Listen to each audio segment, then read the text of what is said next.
In every forgotten corner of American history, there are families whose names were whispered only in fear, families who followed traditions so twisted, so unlike anything written in scripture or law, that entire towns pretended they never existed. But some stories refuse to stay buried. Tonight we open the rotting door to one such tale, a tale of three brothers born under a blood-red moon, and the women of their lineage bound to them not by love, but by a ritual older than Iron Hollow itself. The winter of 1841 had already carved its bitterness deep into the mountains, when the people of Iron Hollow first felt the strange heaviness in the air, a weight that made even the most seasoned loggers pause before taking their axes to the trees. Folk spoke of animals acting skittish, turning their heads toward the sky hours before the eclipse began, as though they sensed something gathering behind the thick shroud of clouds.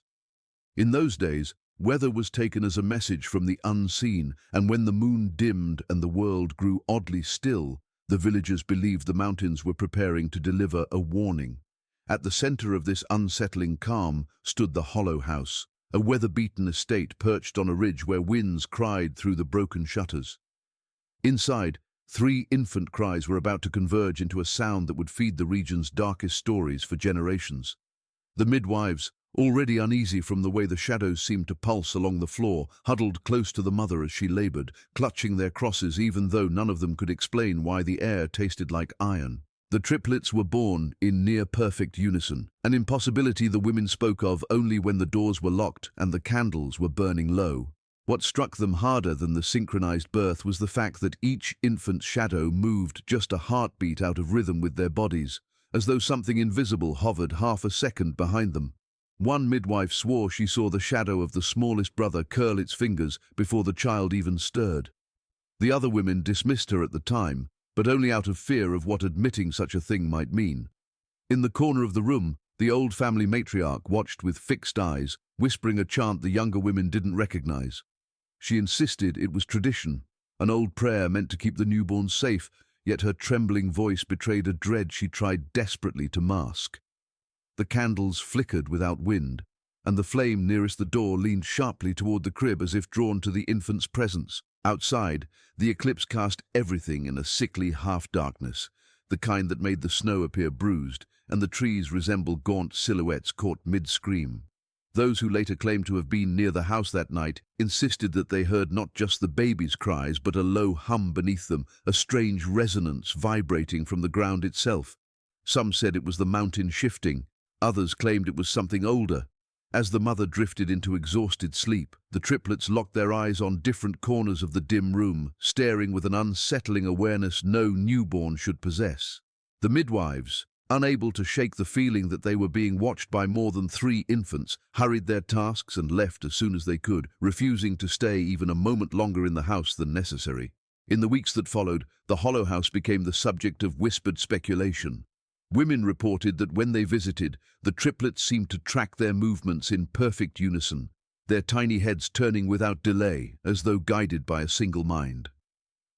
Visitors claimed that the temperature in the nursery shifted unpredictably, cold one moment and suffocatingly warm the next. The family dismissed these concerns as superstition, yet they themselves avoided being alone with the children after dusk. When the snow thawed and the first buds of spring appeared, the villagers hoped the strange occurrences would fade, but instead the oddities deepened. Birds refused to perch on the roof of the Hollow House, circling it instead in tight, anxious loops. Dogs howled whenever the triplets were brought outside, backing away with their fur raised and their tails tucked tight between their legs. By the time the brothers reached their first year, the midwives who attended their birth had all left the region, claiming illness, family emergency, or any reason that would allow them to escape the silent dread that had begun to settle over Iron Hollow. But before they departed, each confessed privately to a member of the clergy that the house had felt wrong that night, charged with a presence that clung to their thoughts long after they stepped outside. The priest, after hearing their trembling confessions, visited the Hollow House with holy water and a prayer book, though the matriarch greeted him with such cold calm that he left without performing a single rite. He later admitted he felt an overwhelming pressure in his head the moment he crossed the threshold, as though three unseen eyes had fixed themselves upon him, dissecting him, deciding whether he was a threat. Rumors grew like mold in damp corners. Some whispered that the triplets were marked at birth by whatever force lingered in the mountains before the first settlers arrived. Others believed the matriarch had bargained with something unholy to ensure the continuity of her bloodline. Whether these tales were born from fear, superstition, or genuine experiences, no one could say, yet the result was the same. People began avoiding the ridge after sunset, leaving the hollow house isolated atop its cold perch. The children themselves rarely cried, rarely laughed, rarely behaved as infants should. They watched. They observed. And when the eclipse came again 2 years later, villagers swore they heard that same distant hum rising from the ridge, vibrating through the earth, as if announcing that the birth omen had only been the first sign of something far larger preparing to unfold. The binding ritual began long before anyone in Iron Hollow could remember, passed down through brittle journals and whispered warnings that no one outside the family was ever meant to hear. It was said to have originated with the first settlers who carved their cabins into the cliffs, people who believed the mountains were alive with old forces that demanded respect, fear, and sometimes sacrifice. Those early families spoke of a presence that moved through the caves beneath the ridge, a force that whispered in the language of shifting stone and bending trees, promising protection only if the bloodline remained sealed within itself. Over generations, this warning twisted into a tradition, then into obligation, and eventually into a ritual so old that even its darkest parts felt like simple inheritance.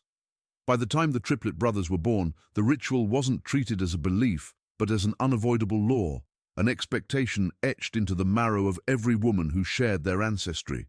It was not regarded with affection or reverence, but with a grim acceptance, the kind that settles into a family that has lived too long under a single looming threat. The ritual's purpose, according to the surviving fragments of the Hollow House ledger, was to bind the family's strength together, to prevent their influence from scattering into the world and leaving them vulnerable to whatever unseen force dwelled in the mountains. Outsiders claimed the ritual was a superstition, a way for the Iron Hollow elders to maintain control over their kin. But those who married into the family quickly realized that the warnings weren't metaphorical, and by the time they understood the depth of the ritual's hold, it was already too late for them to escape. The matriarchs insisted that breaking the ritual would bring ruin not only to the family, but to the entire settlement below. They believed that the mountain itself was listening, watching, waiting for the promise to be broken. The triplets were raised with this idea embedded into their daily lives, taught to treat every family gathering not as a simple tradition, but as a reaffirmation of an ancient pact. Their eyes would follow the women in the household with an intensity that unsettled even their closest relatives, not out of desire, but out of a deeply ingrained belief that the family's survival depended on each woman fulfilling her role in the ritual. The women, especially the younger ones, felt the ritual's weight long before they understood its meaning. They grew up with the knowledge that their lives would not follow the natural path others enjoyed. No courtship, no choice, no future beyond the mountain ridge. As they matured, so did the pressure surrounding them. The hollow house itself seemed to feed this tension. Doors closed on their own, rooms grew cold without reason, and at night they could hear faint murmurs traveling through the hallways, echoing like distant chanting beneath the floorboards. Some believed these sounds came from the mountain caves below, filtering up through the stone foundation. Others whispered that it was the house reminding them of the vow their ancestors had forged. When the triplets reached adolescence, the ritual began to shift from a distant dread to an imminent certainty. The matriarchs started preparing the ceremonial garments, repairing ancient relics, and reciting the old verses that were said to keep misfortune at bay. The women felt as if invisible chains tightened around them each day, holding them to a fate they neither chose nor understood. To outsiders, the Iron Hollow family seemed reclusive, protective to the point of hostility. But those who managed glimpses into their gatherings noticed strange details that hinted at the truth. The positioning of the women around the ceremonial table, the triplets standing behind them like guardians of a sacred threshold, the way elders murmured approval whenever the brothers moved in perfect synchronization. A traveling pastor once tried to intervene, insisting the ritual was a form of enslavement disguised as heritage, yet he fled the ridge before nightfall after claiming he felt eyes in the walls and hands brushing the back of his neck in empty rooms. He told the sheriff that the family wasn't cursed, but bound to something that didn't belong in the realm of the living. His warnings, however, were dismissed as hysteria brought on by mountain isolation. Within the family, resistance to the ritual was met not with punishment but with a chilling kind of sorrow, as though defiance was a predictable step in a long process that always ended the same way. Women who attempted to flee reported waking in their beds with no memory of how they returned. One recounted being pulled from her sleep by the sound of the triplets whispering in unison outside her door, even though the rest of the household swore the brothers were asleep at the time. Another claimed she saw the matriarch standing at her window during a thunderstorm, speaking to the darkness beyond the glass as though communicating with something unseen.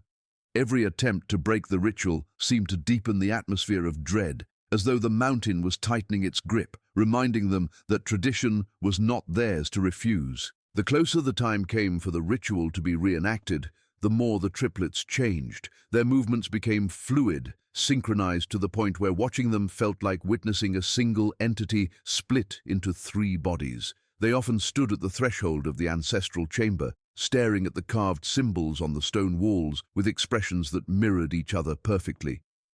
Family members noticed their voices beginning to align in tone and cadence, their words echoing with an unnerving harmony. The women, meanwhile, felt the mountain's pull growing stronger each night. Some described it as a vibration in their bones, others as a whisper crawling across their skin. But all of them understood that the ritual was no longer a matter of tradition or fear. It was inevitability, pressure from something older than the family, older than the settlement, older than anything human that had set foot on the ridge. The disappearance of outsiders began so quietly that most people in the valley didn't connect the first vanishing with the Iron Hollow family at all. Travelers went missing in the mountains from time to time, usually claimed by snowstorms, river currents, or the long jaws of the wilderness. But the pattern that emerged around the Hollow House was different, threaded with details that didn't fit the simple narrative of misfortune. It started with a young schoolteacher from the township below, a woman known for her curiosity and her fondness for exploring forgotten trails. She visited the Iron Hollow estate to deliver books requested by the matriarch, stepping through the weather-beaten gate on a bright autumn morning. According to the account later given by the innkeeper who rented her a room, she walked toward the ridge with an eager stride and a notebook tucked under her arm. That was the last time anyone saw her. When she failed to return by sundown, search parties fanned out through the woods, but no tracks were found beyond the estate. It was as though she had stepped across the threshold of the Hollow House and dropped out of the world entirely. People whispered excuses at first, claiming she must have continued deeper into the mountains. But the sheriff, after interviewing those who lived near the ridge, noted something unsettling. Several neighbors recalled seeing the Triplet brothers standing on the porch that morning, watching the young woman approach with their cold, synchronized stillness. Others swore they saw the curtain on the second floor twitch, as though someone inside was signaling or warning her. These details should have been trivial, yet they lingered in every retelling, coloring the story with a shadow that refused to dissipate. The sheriff visited the estate himself, found the matriarch sitting calmly in the parlor, hands folded neatly over a faded shawl. She claimed the schoolteacher had delivered her books and left immediately afterward, insisting no one else in the house had seen her. The triplets stood behind her, silent, their eyes fixed on the sheriff with a focus so intense that he later admitted it made his skin prickle. The second disappearance followed in winter, when a traveling herbalist arrived seeking shelter from the storm. She was a woman well-versed in mountain traditions, someone who respected the land but did not fear it. Townsfolk watched her climb the ridge carrying satchels of dried herbs and a lantern that swung weakly in the rising wind. When the skies cleared 2 days later, her lantern was found shattered near the frozen creek, but no footprints led away from it, only toward the estate. For weeks, people argued whether the Iron Hollow family might have offered her refuge from the storm and failed to report her departure. But the details didn't support this. A trapper passing through claimed he saw flickering lights in the Hollow House windows on the night of the storm, lights that pulsed rhythmically, too steady to be candle flames. He described the windows as glowing briefly, then dimming, then glowing again, as though some silent communication was taking place between the house and the mountain itself. The herbalist's disappearance rattled the community deeply because she had lived her entire life understanding the old ways, respecting the invisible rules believed to govern the valley. If she had vanished near the Hollow House, people reasoned, It meant there were forces stronger than experience, stronger than instinct, stronger than the protective rituals she carried with her. Travelers began avoiding the ridge entirely, rerouting their journeys, even if it meant adding miles to their trek through dangerous terrain. The family, meanwhile, maintained a veil of silence, their routines unchanged, their expressions unreadable. The triplets, now older and more imposing, were seen rarely, and when they were spotted, they moved with the same fluid, eerie alignment that had unnerved the villagers since their infancy. By the time the third outsider disappeared, fear had hardened into certainty. This time it was a wandering surveyor hired to map the ridges for a new rail line. He was an outsider in every sense, unfamiliar with the land, skeptical of local stories, and confident in his practical understanding of nature. He entered the forest with compass and notebook, determined to prove the mountain was just land like any other. When he failed to return, the company he worked for launched a series of increasingly desperate searches. Dogs were brought in, trained animals with noses sharp enough to trace a week-old trail, yet every time they approached the ridge, they balked, whining and refusing to continue. Their handlers forced them forward, but the moment they neared the boundary of the Hollow House property, the dogs backed away, tails low, ears pinned, bodies trembling. One even broke free from its lead and bolted, running until it vanished into the dark line of trees. The sheriff, pressured by the rail company, returned to the estate and questioned the family again.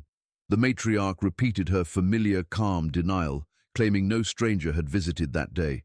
But the sheriff noticed something new during this visit. The triplets stood behind the matriarch as always, yet their eyes were not on him this time. They were fixed on the doorway behind him, as if watching someone or something enter the room that the sheriff could not see. When he turned, the doorway was empty, but a sudden drop in temperature washed over him, followed by a faint vibration in the floorboards, like a heartbeat pulsing through the house. He left quickly, shaken by the experience, but unwilling to speak of it publicly. Only in private did he confess that for a moment he believed the family was not lying. Instead, he feared that the disappearances were not caused by the family, but were connected to something the family themselves were bound to, something that claimed those who crossed its path and left no trace in the snow or soil. After the third disappearance, the villagers stopped pretending the events were coincidences. They warned their children never to wander near the ridge, avoided the forest trails closest to the estate, and treated the Hollow House as a place touched by forces beyond their understanding. Letters sent to the sheriff from concerned citizens spoke of seeing strange lights moving between the trees at night, hearing murmured voices rise and fall with the wind, and catching glimpses of figures that looked like the triplets in places the brothers could not possibly be at the same time.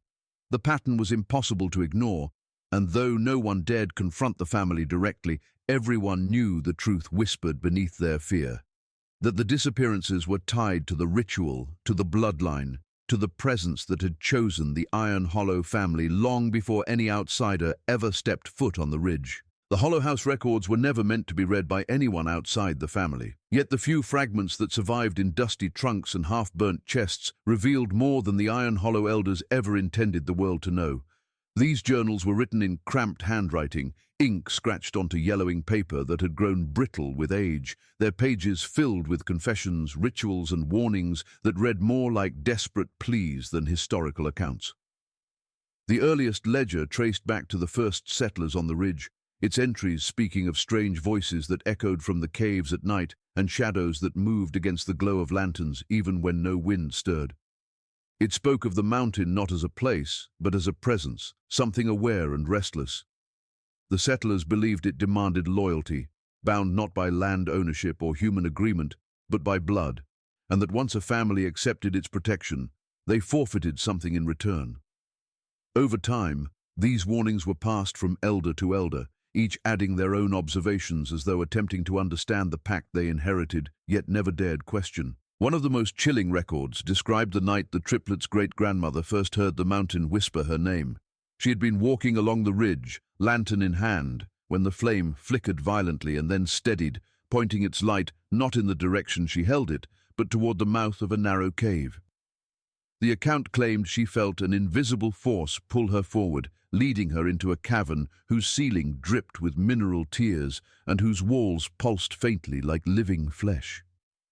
She wrote of hearing her ancestors' voices mingled with something deeper, something layered beneath the human tone, instructing her to preserve the bloodline, to guard it, to keep it from dissolving into the world beyond the ridge.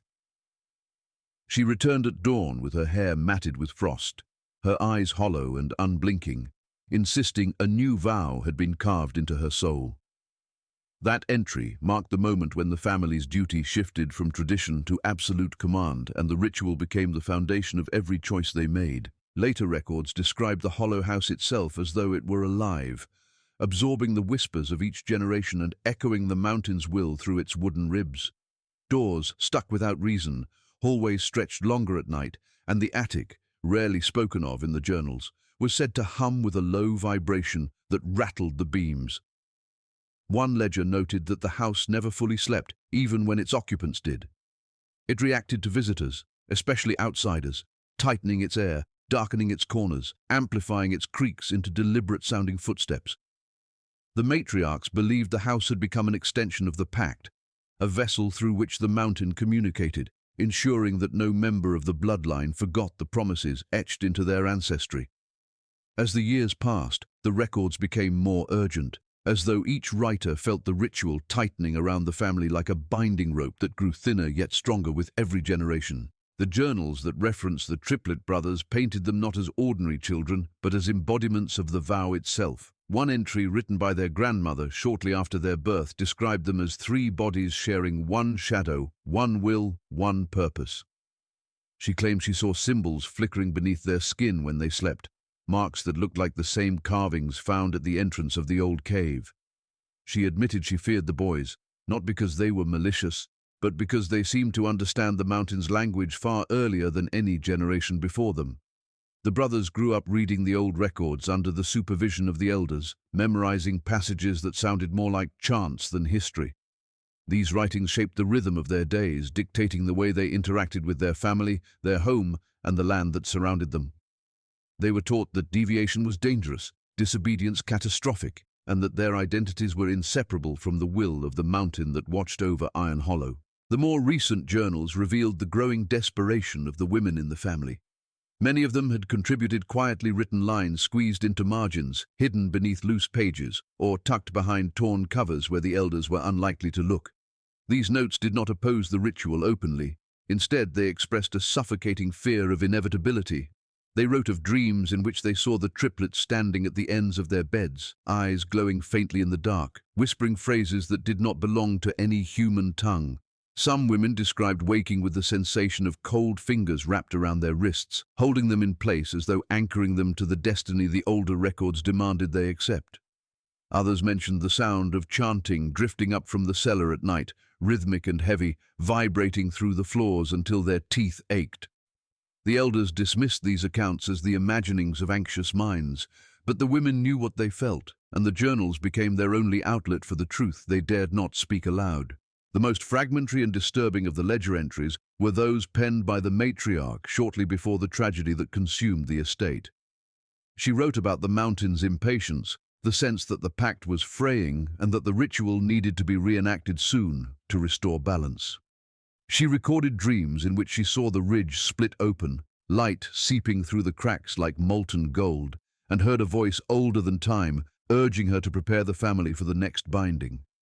She confessed she no longer felt in control of her own thoughts, that her decisions were guided by something that pressed against her mind, shaping her intentions. In her final entry, she wrote of the brothers standing outside her door in the dead of night, their silhouettes perfectly still, their presence heavy enough to distort the lantern flame beside her. She admitted she didn't know whether they were protecting her, watching her, or waiting for something she had not yet realized she needed to do. The final night in Iron Hollow began with a stillness so complete that even the insects fell silent, as though the entire valley were holding its breath in anticipation of something it could sense but not name.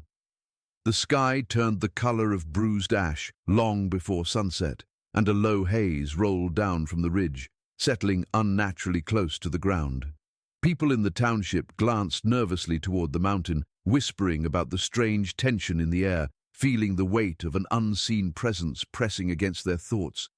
Even the animals sensed it. Horses refused their feed, chickens huddled in tight clusters, and dogs whimpered at doors, scratching frantically to be let inside. No one knew the ritual was reaching its end. that the pact forged generations ago was drawing its final breath within the walls of the hollow house. But they felt something approaching, something vast and ancient and tied to every desperate prayer their ancestors had whispered into the mountain. Inside the estate, the Triplet brothers stood together in the ancestral chamber, their shadows stretching unnaturally long across the floor despite the faint glow of the oil lamps. They moved without speaking, yet each step seemed coordinated, as if guided by a rhythm only they could hear.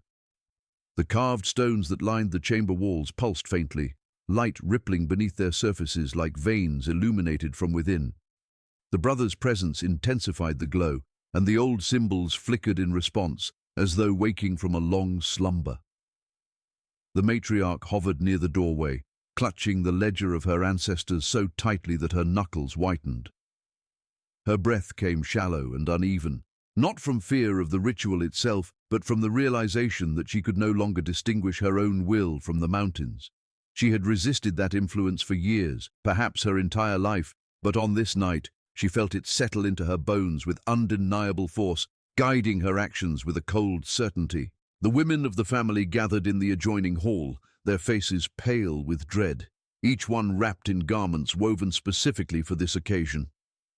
These clothes had been stored away for decades, preserved meticulously even though every woman secretly prayed they would never be worn. They bore markings stitched by hand, symbols the elders insisted were protective, though the younger generations always sensed they served a different purpose entirely. As the night grew darker, the women felt a deep vibration beneath their feet, rising through the floorboards like a tremor from the very core of the ridge. Their breaths synchronized in fear, not intentionally, but because the air seemed to thin around them, compelling their lungs to move in unison. Some held hands, hoping the simple act of touch would anchor them to themselves, but even their shared grip felt fragile, as though the mountain could pull them apart with a whisper if it wished. Outside, the wind began to twist through the trees in strange patterns, circling the estate repeatedly as though tracing the outline of something enormous hidden beneath the soil. Lights flickered in the windows, but it wasn't the warm flicker of lantern flames or candles. It was colder, steadier, like distant lightning trapped behind the glass.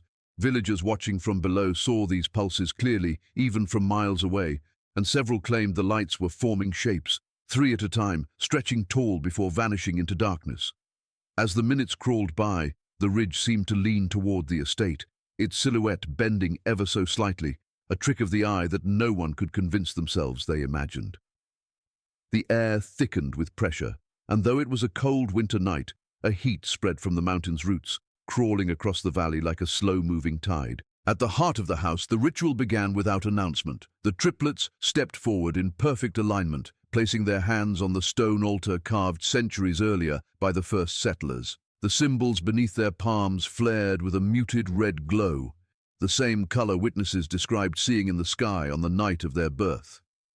The matriarch opened the ledger and began reading the old verses, her voice trembling as she spoke words she had practiced her entire life, yet never wanted to utter aloud. Each syllable echoed through the chamber, bouncing back with an unnatural resonance, as though the walls were speaking with her, repeating the vow alongside her quivering breath. The women in the hall felt the temperature drop sharply around them, frost creeping across the edges of their garments, despite the glowing heat seeping through the cracks in the floor. Some closed their eyes, trying to block out the hum building in their skulls, a sound like stone grinding against stone deep within the earth. Suddenly, the house shuddered with such force that dust rained from the ceiling, and every lantern flickered violently. A booming sound echoed through the valley, not like thunder, but like an ancient door being forced open after centuries of being sealed shut. The triplets did not flinch. Their eyes rolled upward, revealing only the whites, and the glow beneath their skin intensified until faint lines, patterns matching the carvings on the altar, became visible across their faces and necks. The matriarch faltered mid-verse, clutching her chest as though an invisible hand tightened around her heart. But before she could collapse, the youngest of the women stepped forward, drawn by a force she could neither resist nor understand, her body moving with the same eerie synchronicity that had always characterized the brothers. Then came the final sign. A deep, resonant hum rose from beneath the mountain, vibrating so powerfully that windows shattered outward, showering the ground with glass. The villagers below screamed as they saw 3 immense shadows rise behind the hollow house, towering shapes that stretched impossibly tall against the night sky. They moved like extensions of the triplets, bending and twisting as though alive. Moments later, a blinding flash burst from the ridge, followed by a pillar of smoke spiraling upward, illuminated from within by an otherworldly glow. Flames consumed the estate so swiftly that it looked like the house ignited from the inside out, collapsing in on itself as if pulled downward by unseen hands. Yet despite the roaring fire, despite the screams carried on the wind, witnesses swore they saw three figures walking calmly away from the blaze, their steps steady and synchronized, fading into the forest beyond the ridge without leaving a single footprint in the snow.